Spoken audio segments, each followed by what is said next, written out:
Oh, so this week you're supposed to read the essential Aeneid, Virgil's Aeneid, here abridged as well as translated by Stanley Lombardo. So I think the translation is very good. I think it's Lombardo is sort of an uneven translator. I think his translations work for some works and not as much for others. I think he does a pretty good job with Virgil's Latin. I think he captures the spirit of Virgil pretty well. So I'm pretty satisfied with it. It's a very readable translation, and that's, of course, a key thing. So you're going to be doing a paper on Virgil's Aeneid. You can look at the paper questions as you know, even before you start reading, so you can start to get an idea of what you want to do, the notes you take, and all that. This paper is 5 pages, so that's 1,500. Roughly a page is 300 words of text, so this is 1,500 words. So it's going to be a longer paper. It will require more effort, but in some ways it may be easier because you can expand more. So first of all, the author. So the author's name is Publius Virgilius Maro. He's known as Virgil, or spelled either with an I or with an E. Now he spelled the name with the E himself. Somewhere in the Middle Ages, they changed the spelling to with an I, and Lombardo, you notice, uses the I. Doesn't matter which spelling you use; either one's fine. The middle name generally is the name that people are known by. We know his birth and death dates. He was born in 70 BCE. He died in 19 BC, so he lived to be 51 years old. We have his entire poetic output. So we have everything that he in fact published. Well, actually, we have 2 things he published and a 3rd thing that was published after his death. So the 3 works of Virgil are the Eclogues, which are sometimes called the Bucolics. These are 10 short poems. I mean, I think the shortest is maybe about 100 lines. The longest is maybe about 250 lines. They're fairly short poems. I mean, they're longer individual poems, but there's only 10 of them, so it's a fairly short work. Here he was modeling or inspired by a Greek bucolic poetry, Theocritus. So these are poems that deal with the country. They're generally like shepherds singing songs about their lady loves. Is generally what you have in bucolics. Eclogues means selections. Bucolics just means country poems. One of the interesting things he does, though, is these were written just after the Civil War, and after the Civil War between Mark Antony and Octavian on one hand, and Brutus and Cassius on the other hand. Antony and Octavian won. And then the people in northern Italy, which is where Virgil's from, he's from a town called Mantua in the north of Italy, they had sided with the Brutus Cassius side, and so Virgil's family farm was confiscated, and so there are political things that work their way into the Eclogues. So they're supposed to be poems by shepherds, but in the background there's this whole Civil War thing going on. His second work, there are 4 chapters, 4 books, is called the Georgics. Each of these is about 400 lines long, so the length of the Georgics is, even though there are only 4 poems, is roughly twice as long as the Eclogues. Here he is modeling himself on Hesiod, specifically Hesiod's works and days. And then the work that he's best known for, that people generally read, I mean, all 3 are worth reading, but is the Aeneid. Here he is modeling himself on Homer. It's set at the time of the Trojan War, or just after the Trojan War, and it sort of connects the Trojan War with the ultimate founding of Rome. So you get sort of the best of both worlds in the Aeneid.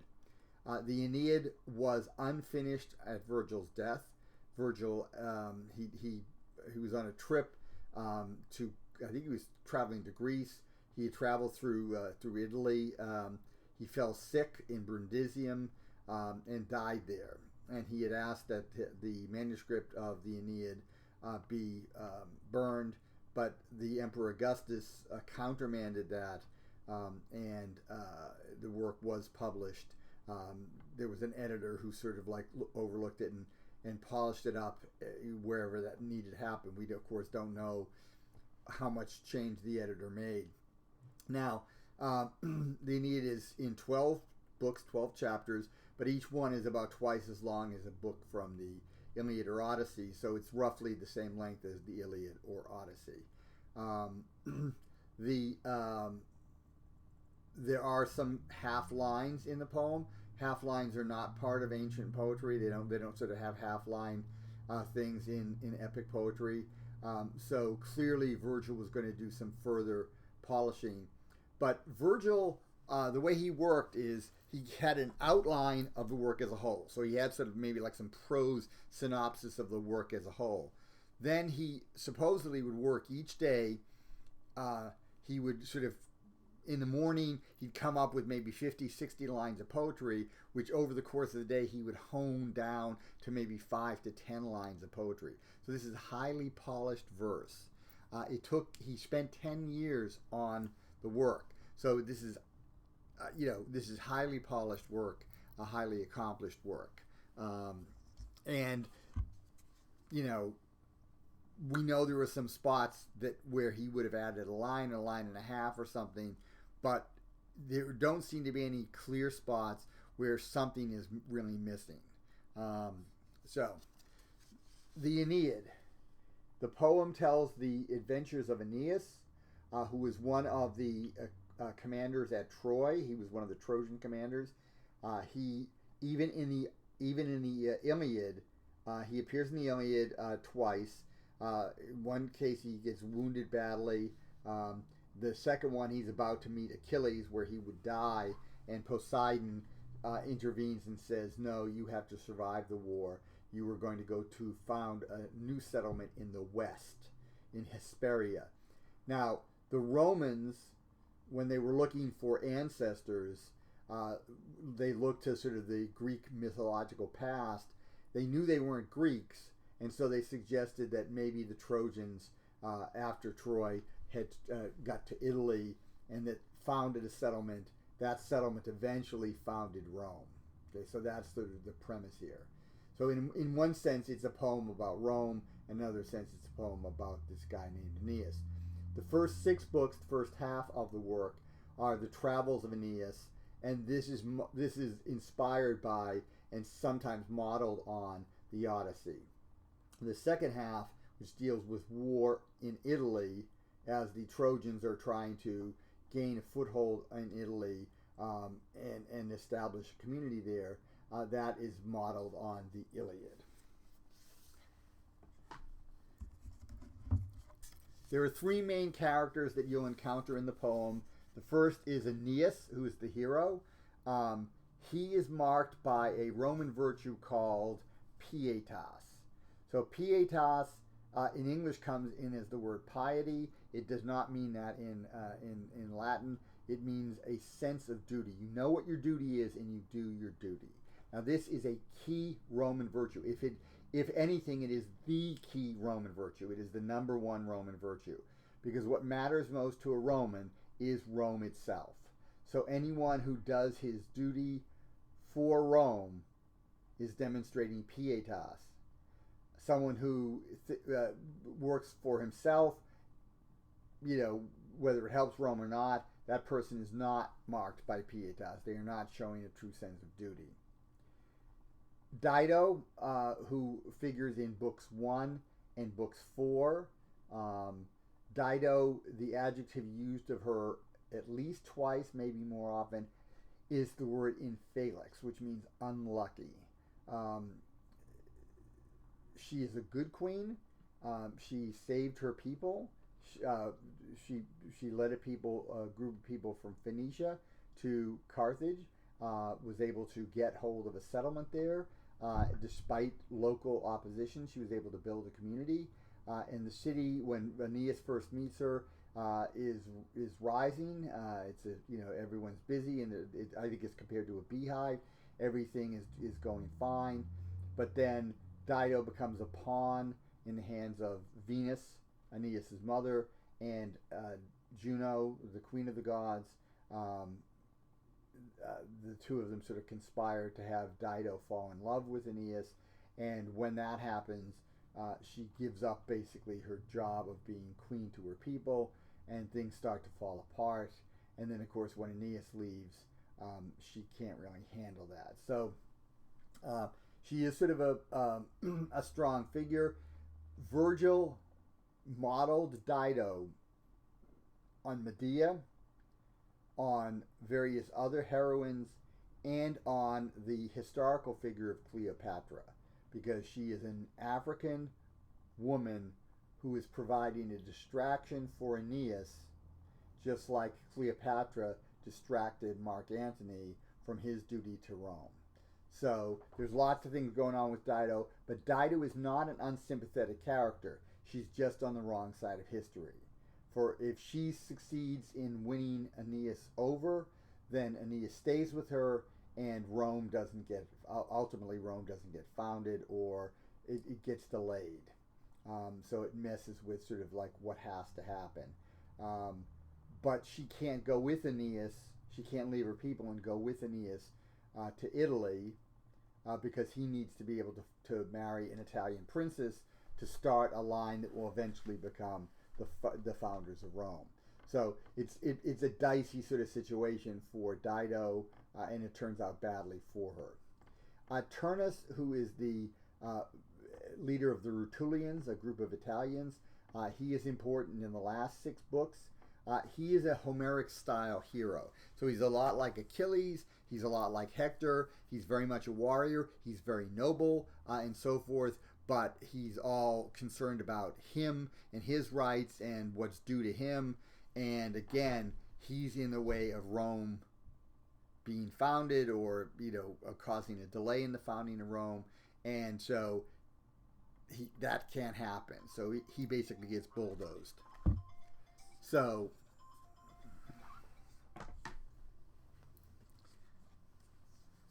the final thing is I want to talk a little bit about the conclusion of Book 12 of the Aeneid.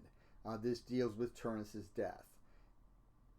People wonder, is this meant as a criticism of Aeneas and Rome's mission? Now, there's a lot going on in that final part. First of all, it's a very sudden end. So the poem ends as follows. In the last book, Aeneas and Turnus meet in a one-on-one combat. This, of course, is modeled on Hector and Achilles meeting. But when Hector and Achilles meet, there are 2 further books, Book 23 and Book 24 of the Iliad, where Achilles can learn to sort of process things and become sort of the noble guy he was. So he's sort of a crazed guy in Book 22, but he's able to come out of that. There's some resolution to the plot, because it doesn't end with that climactic moment. You have the anticlimax after it, like a lot of books do. This one actually ends with the death of Turnus. In the last 12 lines of the poem, Aeneas runs Turnus through, and Turnus' ghost goes screaming off to the underworld. End. So there's no further resolution.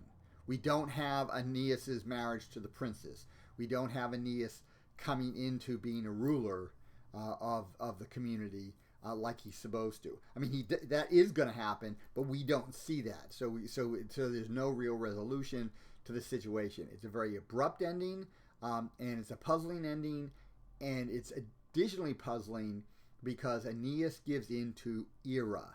Ira is the Latin word. It means anger or wrath.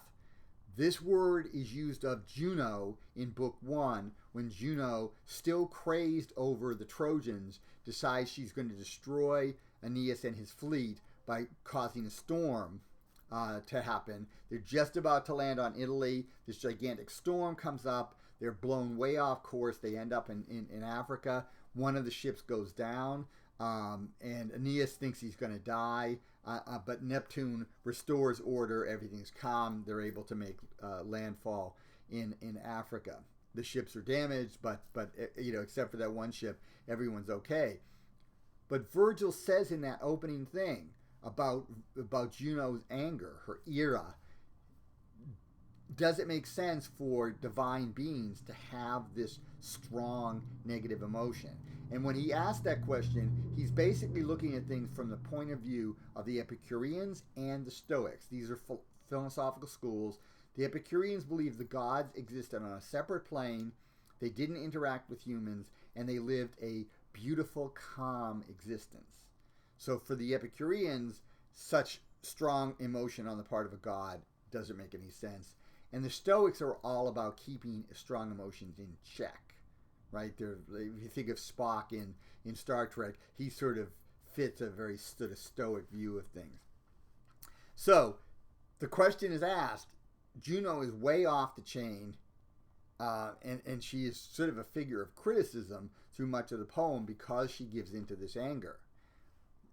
Aeneas, on the other hand, learns to control his anger. He shows some of it in Book 2, but other than that, he shows he's able to keep it in check.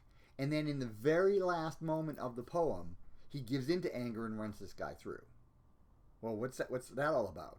If Rome is all about orderliness and this destined move forward, then what does it mean to say that the main guy in this poem goes nuts in the very last moment? That's puzzling and troubling. Now, some people say, well, he had a duty to the father of a guy who got killed by Turnus, and there's some validity to that argument, but that could have been expressed differently. I mean, Virgil could have had Aeneas somehow, there could have been more processing of that so that it came across as, you committed this crime, you're a great warrior, but you still have to die. I'm going to kill you. Instead, we get him basically welling up with anger. Again, that's an issue. Now, some people say the movement to Rome is not a smooth path, and that people have emotions, and so Aeneas may be a great hero, but he's still a man, and he still experiences emotions, and he loses it momentarily. But still, to end on that moment of him losing it, that's, again, a bit of a problem. So that ending is a problem. Do I think that Virgil is criticizing Rome, the whole sort of movement of Rome? He says early on that it was a great difficulty to found the Roman state. Right? He says that in the opening lines. Now, that right there says this is not something easy. This is something really greater than humans. But humans have to do it, and of course humans are going to still give into emotion. So it may just be a realization of that even the best are going to give into their emotions from time to time. I don't know. It comes across to me as a very jarring ending for the poem as a whole. Overall, I think the poem is quite wonderful. Virgil is a very illiterate author. All of his works he spent a lot of time on, and they're highly polished. So there's no word out of order. Everything is just so. It's really tremendously beautifully written. Virgil has all of the history of poetry behind him. He has love poems and other stuff, all of which he alludes to in the Aeneid. Now, of course, you're not going to know that because you don't have any sort of background in the classics, but having read this in Latin and having read like commentaries on it, there's a lot of stuff where, there's a simile that comes from a love poem. And it's like, but this isn't really a love poem. This is an epic poem about Rome, and yet Virgil still uses that. So he's got lots of stuff. Some people would say, well, but he's using other people's stuff. Yeah, he's using other people's stuff, but he's making it his own. This is clearly Virgil's work, and it really is sort of breathtaking, I think. So I hope you enjoy the Aeneid. I think it's for classical works. I think it is less difficult for you to read. I think it's going to be fairly easy for you to follow. In the essay, you're going to be looking, in most cases, you can be looking at how the gods are portrayed. That's fine. Or you can look at one of the heroes, so either Aeneas, Dido, or Turnus, and look at them. Of course, Dido and Turnus are failed heroes. Aeneas is a successful hero. So, all right, I'm going to leave it there because someone's phone is ringing and it's not mine.